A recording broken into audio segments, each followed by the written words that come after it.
زبیر بن عربی نے بیان کیا کہ ایک شخص نے ابن عمر رضی اللہ عنہ سے حجر اسود کے بوسہ دینے کے متعلق پوچھا تو انہوں نے بتلایا کہ میں نے رسول اللہ صلی اللہ علیہ وسلم کو اس کو بوسہ دیتے دیکھا ہے۔ اس پر اس شخص نے کہا اگر ہجوم ہو جائے اور میں عاجز ہو جاؤں تو کیا کروں؟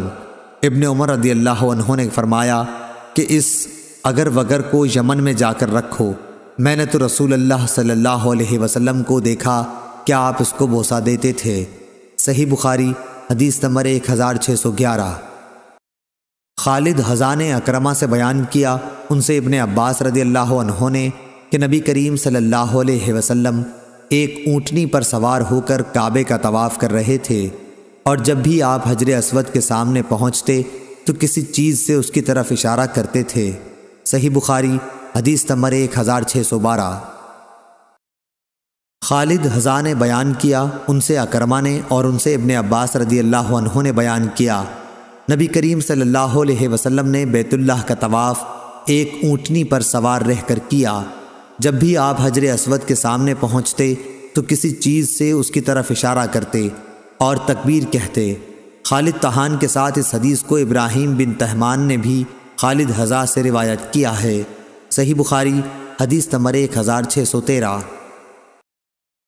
عمرو بن حارث نے محمد بن عبد الرحمن ابو الاسود سے خبر دی، انہوں نے کہا کہ میں نے عروہ سے حج کا مسئلہ پوچھا تو انہوں نے فرمایا کہ عائشہ رضی اللہ عنہا نے مجھے خبر دی تھی کہ نبی کریم صلی اللہ علیہ وسلم جب مکہ تشریف لائے تو سب سے پہلا کام آپ نے یہ کیا کہ وضو کیا، پھر طواف کیا، اور طواف کرنے سے عمرہ نہیں ہوا۔ اس کے بعد ابو بکر اور حضرت عمر رضی اللہ عنہ نے بھی اسی طرح حج کیا۔ پھر عروہ نے کہا کہ میں نے اپنے والد زبیر کے ساتھ حج کیا، انہوں نے بھی سب سے پہلے طواف کیا۔ مہاجرین اور انصار کو بھی میں نے اسی طرح کرتے دیکھا تھا۔ میری والدہ اسماء بنت ابی بکر رضی اللہ عنہا نے بھی مجھے بتایا کہ انہوں نے اپنی بہن عائشہ رضی اللہ عنہا اور زبیر اور فلاں فلاں کے ساتھ عمرے کا احرام باندھا تھا۔ جب ان لوگوں نے حجر اسود کو بوسہ دے لیا تو احرام کھول ڈالا تھا۔ صحیح بخاری حدیث نمبر 1614 1615۔ موسیٰ بن عقبہ نے بیان کیا، انہوں نے نافع سے بیان کیا اور ان سے حضرت عبداللہ بن عمر رضی اللہ عنہ نے بیان کیا کہ رسول اللہ صلی اللہ علیہ وسلم نے مکہ آنے کے بعد سب سے پہلے حج اور عمرے کا طواف کیا تھا۔ اس کے 3 چکروں میں آپ نے سعی رمل کی اور باقی 4 میں حسب معمول چلے، پھر طواف کی 2 رکعت نماز پڑھی اور صفا مروہ کی سعی کی۔ صحیح بخاری حدیث نمبر 1616۔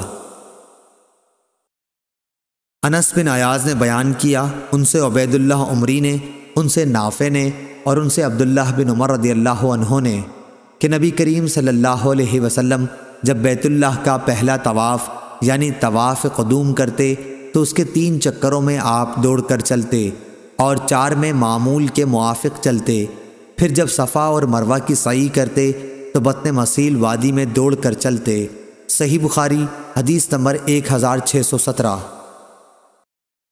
ابن جریج نے بیان کیا اور انہیں عطا نے خبر دی کہ جب وہ ہشام بن عبد الملک کی طرف سے مکے کا حاکم تھا نے عورتوں کو مردوں کے ساتھ طواف کرنے سے منع کر دیا تو اس سے انہوں نے کہا کہ تم کس دلیل پر عورتوں کو اس سے منع کر رہے ہو، جبکہ رسول اللہ صلی اللہ علیہ وسلم کی پاک بیویوں نے مردوں کے ساتھ طواف کیا تھا۔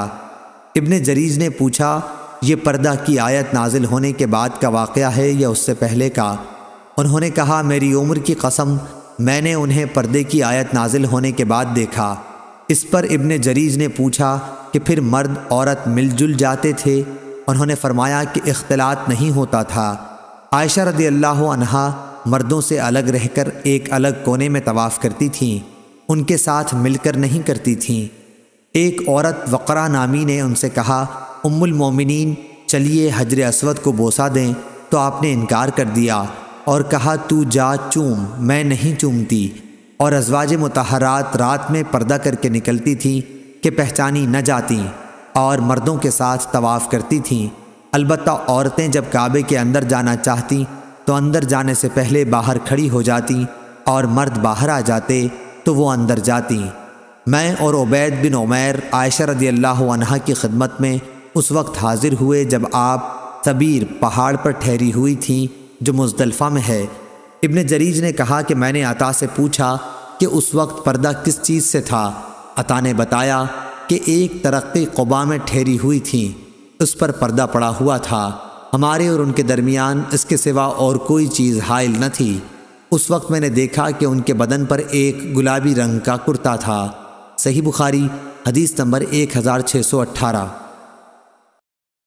عروہ بن زبیر نے بیان کیا، ان سے زینب بنت ابی سلمہ نے ان سے نبی کریم صلی اللہ علیہ وسلم کی زوجہ مطہرہ ام سلمہ رضی اللہ عنہا نے بیان کیا، انہوں نے کہا کہ میں نے رسول اللہ صلی اللہ علیہ وسلم سے اپنے بیمار ہونے کی شکایت کی کہ میں پیدل طواف نہیں کر سکتی، تو آپ نے فرمایا کہ سواری پر چڑھ کر اور لوگوں سے علیحدہ رہ کر طواف کر لے۔ چنانچہ میں نے عام لوگوں سے الگ رہ کر طواف کیا۔ اس وقت رسول اللہ صلی اللہ علیہ وسلم کعبے کے بازو میں نماز پڑھ رہے تھے اور آپ سورہ والطور وکتاب مسطور قرأت کر رہے تھے۔ صحیح بخاری حدیث نمبر 1619۔ طاؤس نے خبر دی اور انہیں ابن عباس رضی اللہ عنہ نے کہ نبی کریم صلی اللہ علیہ وسلم کعبے کا طواف کرتے ہوئے ایک ایسے شخص کے پاس سے گزرے جس نے اپنا ہاتھ ایک دوسرے شخص کے ہاتھ سے تسمہ یا رسی یا کسی اور چیز سے باندھ رکھا تھا۔ نبی کریم صلی اللہ علیہ وسلم نے اپنے ہاتھ سے اسے کاٹ دیا اور پھر فرمایا کہ اگر ساتھ ہی چلنا ہے تو ہاتھ پکڑ کے چلو۔ صحیح بخاری حدیث نمبر 1620۔